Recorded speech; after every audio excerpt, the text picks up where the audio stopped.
കർക്കിടകമൊക്കെ ആയില്ലേ, നമുക്കിന്നൊരു മരുന്നുണ്ട ഉണ്ടാക്കിയാലോ? ഉലുവ ഉണ്ടയാണ് ഉണ്ടാക്കാൻ പോകുന്നത്. അതിൻ്റെ അകത്ത് നമുക്ക് ഇഷ്ടമുള്ള നട്ട്സോ അങ്ങനെ എന്തെങ്കിലും വേണമെങ്കിലും നമുക്ക് ഇടാട്ടോ. ഞാനിപ്പോൾ ഉലുവയും പീനട്ടും വെച്ചിട്ടാണ് ഉണ്ടാക്കുന്നത് കേട്ടോ. അപ്പോൾ നമുക്ക് അതെങ്ങനെ ഉണ്ടാക്കണേന്ന് നോക്കാം. ഇതിനാവശ്യമായിട്ടുള്ളത്, ഇതിപ്പം വെള്ളേരി ആണെങ്കിൽ വെള്ളേരി, ബ്രൗൺ റൈസ് ആണെങ്കിൽ ബ്രൗൺ റൈസ്, നിങ്ങൾക്ക് ഇഷ്ടമുള്ള അരി എടുക്കാം. ഒരു 2 ഗ്ലാസ് അരി ഉണ്ട് കേട്ടോ. ഇത് ഉലുവ 50 ഗ്രാം ഉലുവ ഉണ്ട്. ഇതൊരു തേങ്ങ. പിന്നെ വേണ്ടത് പീനട്ടാണ്. ഇത് വറുത്ത് വെച്ചിരിക്കുന്ന പീനട്ടാണ് കേട്ടോ. ഞാൻ നേരത്തെ വറുത്ത് വെച്ചു. അത് വറുക്കാനായിട്ട് ഒരുപാട് സമയം എടുക്കും, അതുകൊണ്ടാണ്. നമുക്ക് ഉരുളിയിലേക്ക് അരി വറുക്കാനായിട്ട് ഇട്ട് കൊടുക്കാം. അപ്പൊ ഈ അരി നമുക്കൊന്ന് വറുത്തെടുക്കാം.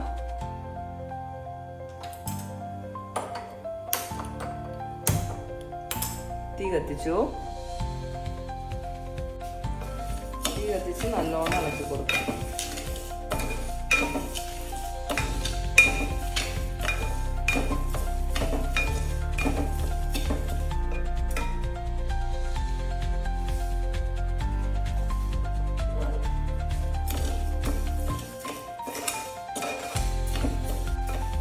അവലോസ് പൊടി നമുക്ക് വാങ്ങാൻ കിട്ടും. അവലോസ് പൊടി ഇട്ടാണെങ്കിലും നമുക്ക് ഉണ്ടാക്കാം കേട്ടോ. അതിൽ തേങ്ങ ഓൾറെഡി മിക്സ് ആയിരിക്കും, അപ്പോൾ അതുകൊണ്ട് നമുക്ക് തേങ്ങ ഇടേണ്ട കാര്യമില്ല. ഇതിങ്ങനെ നമ്മൾ എളുപ്പത്തിന് ചെയ്യുന്നതാട്ടോ. അല്ലെങ്കിൽ നമ്മൾ പച്ചരി വെള്ളത്തിലിട്ട് കുതിർത്ത് അത് പൊടിപ്പിച്ച് അവലോസ് പൊടി ആക്കി അതിനുശേഷം നമ്മളിത് ചെയ്യേണ്ടി വരും. അതിന് എളുപ്പമാണ് അരി വറുത്തെടുക്കുന്നത്. അരി വറുത്തിട്ട് മിക്സിക്കകത്തിട്ടൊന്ന് പൊടിച്ചെടുത്താൽ മതി.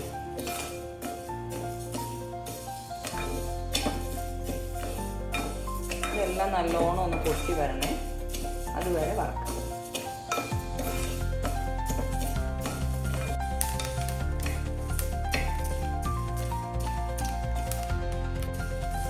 ഈ ലേശം കുറച്ചെടുക്കാം.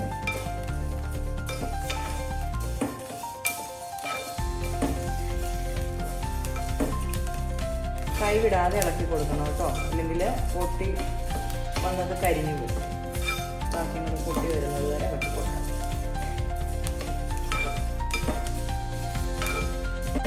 പണ്ടിത് തറവാട്ടിൽ ഉണ്ടാക്കുമായിരുന്നു. അതെങ്ങനെയാണെന്ന് വെച്ച് കഴിഞ്ഞാൽ ഇതുപോലെ അരി വറുത്ത് എല്ലാം വറുത്ത് പൊടിച്ച് വെച്ചിട്ട് അവസാനം ഒല്ലും കുഴിയില്ലേ, നമ്മുടെ അരി ഇടിച്ച് പൊടിക്കണ ഒല്ലും കുഴി, ഇപ്പോഴത്തെ ആൾക്കാർക്കൊന്നും അറിയില്ല. ഒല്ലും കുഴിയിലിട്ട് തേങ്ങയും കൂടെ ഇട്ട് നല്ലോണം ഇടിച്ചത് പരുവാക്കി എടുത്തിട്ട് പിന്നെ ഉരുട്ടിയെടുക്കാം. അങ്ങനെയാണ് ചെയ്തോണ്ട്.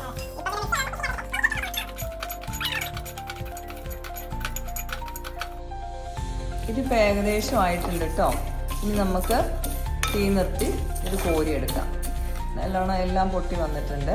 വറുത്ത് കോരി എടുത്തിട്ടുണ്ട്. ഇതെല്ലാം നല്ലോണം വറന്നു വന്നിട്ടുണ്ട്. ഇനി ഇതുപോലെ തന്നെ ഉലുവയെ നമുക്ക് വറുത്തെടുക്കണം. നമുക്കിതിലേക്ക് ഇനി ഉലുവ ഇട്ട് കൊടുക്കാം. നമുക്ക് ഉലുവ വറുത്തെടുക്കാതെ ചെറുതായിട്ടൊന്ന് ബ്രൗൺ കളറായാൽ മതി കേട്ടോ, കരിഞ്ഞൊന്നും പോകരുത്.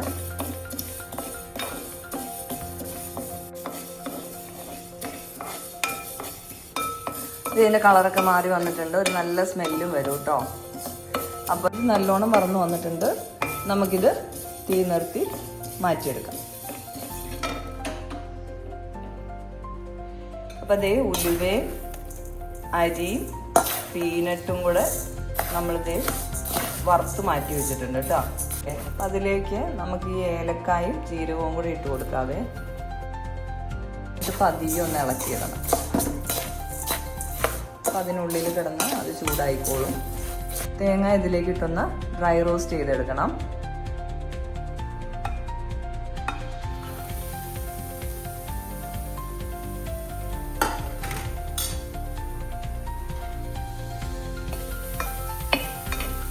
അതിൻ്റെ വെള്ളമയമൊക്കെ ഒന്ന് പോകാൻ വേണ്ടിയിട്ടാണ്. അല്ലെങ്കിൽ നമ്മൾ കുറച്ച് ദിവസത്തേക്കൊക്കെ വെച്ചേക്കാൻ വേണ്ടി എടുക്കുന്നതല്ലേ. അപ്പം ഇതിൻ്റെ വെള്ളം അങ്ങനെ ഇരുന്ന് കഴിഞ്ഞാൽ ചിലപ്പോൾ പൂത്ത് പോകാൻ ചാൻസ് ഉണ്ട്. ഒന്നാമത്തെ കർക്കിടകമാണ്, നല്ല മഴയാണ്, അതുകൊണ്ടാണ്. അപ്പോൾ ഇതൊന്ന് ചെറുതായിട്ട് അതിൻ്റെ വെള്ളമയമൊക്കെ പോകുന്നത് വരെ ഒന്ന് വഴറ്റിയെടുക്കാം.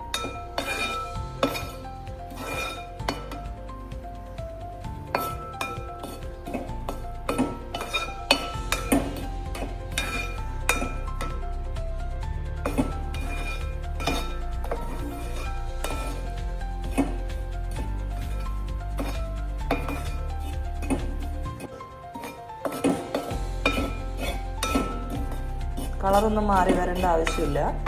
ഇതുപോലെ വിട്ട് വിട്ടൊന്ന് വന്നാൽ മതി. ആ വെള്ളമയം അങ്ങ് പോയി നമുക്കിത് കോരിയെടുക്കാം. അതേ നമ്മുടെ തേങ്ങ റെഡി ആയിട്ടുണ്ട്. ഇതണ്ട വിട്ട് വിട്ട് വന്നിട്ടുണ്ട്. നമുക്കിതിൽ എണ്ണമയം ഒന്നും കാണാനില്ല കേട്ടോ. അപ്പോൾ ഇനി ഇതൊന്ന് ആറട്ടെ കേട്ടോ. ഒന്ന് ആറാൻ വെക്കുക.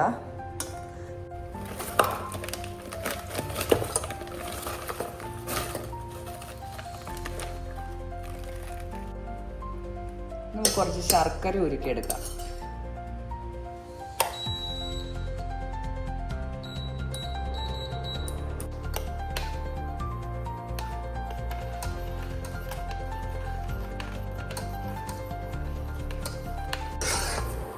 ഒരു ഗ്ലാസ് വെള്ളത്തിലേക്ക് 1/2 കിലോ ശർക്കര ഇട്ടിട്ട് ഒന്ന് ഒഴിച്ചെടുക്കും. തണുപ്പാകും.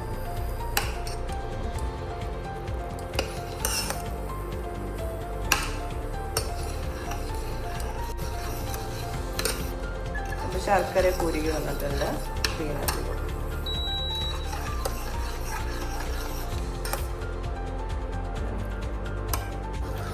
ശർക്കര കുരുക്കിയെടുത്തിട്ടുണ്ട്.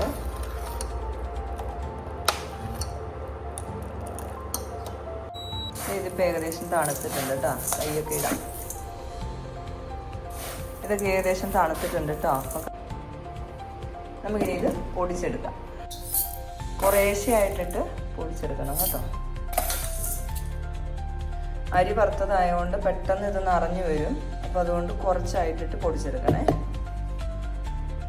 ചെറിയ തരിതരിയായിട്ട് പൊടിച്ചെടുക്കാം.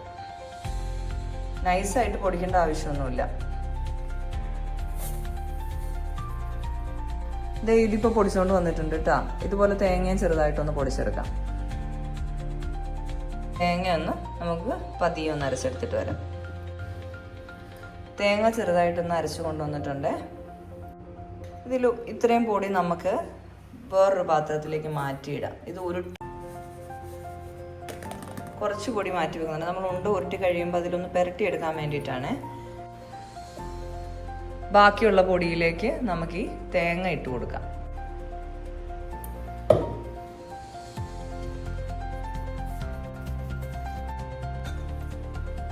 ഇനി ഇതൊന്ന് ഇളക്കിയെടുക്കാവേ.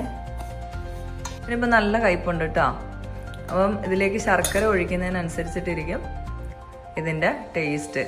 നല്ല മധുരം വേണ്ടവർക്ക് നല്ലോണം ചേർക്കാം. പിന്നെ ഒഴുകി കിടക്കാൻ പാകത്തിന് ചേർക്കാതിരിക്കാന്നേ ഉള്ളൂ. ഉരുട്ടിയെടുക്കുമ്പോൾ നല്ല ഉരുളയായിട്ട് കിട്ടണം. ഇതിലേക്ക് നമുക്കിനി ശർക്കര അരിച്ചു വെച്ച് കൊടുക്കാം കേട്ടോ.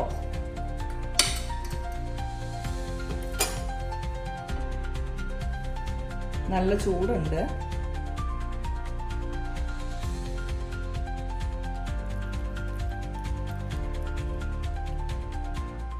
ആവശ്യത്തിന് ഒഴിച്ചു കൊടുക്കാം.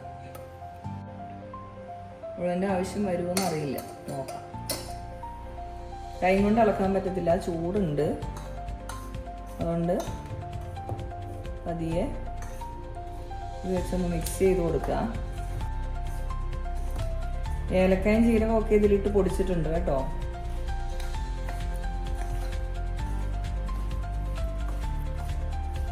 ഇത്ര മതിയാവും. ഇതാണ് പാകമാണിത്.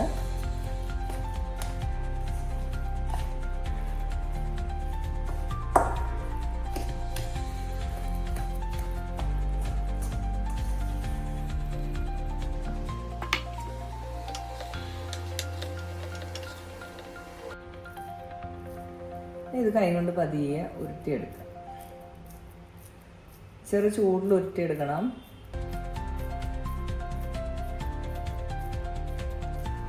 ഉരുട്ടിയെടുത്തിട്ട്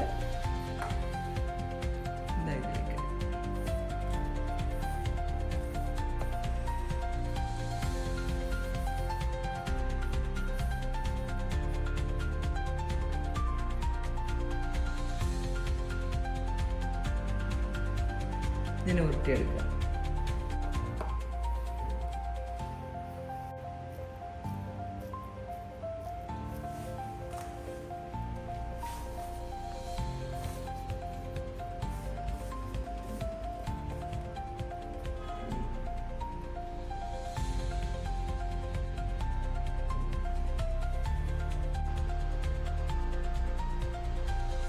അപ്പോൾ ഇതേ നമ്മുടെ ഉലുവ റെഡി ആയിട്ടുണ്ട്. മരുന്നാണ്, കയ്പാണെന്ന് വിചാരിച്ച് കഴിക്കാതെന്ന് ഇരിക്കണ്ട, ഇടയ്ക്കൊന്ന് ഉണ്ടാക്കി കഴിച്ച് നോക്കൂ.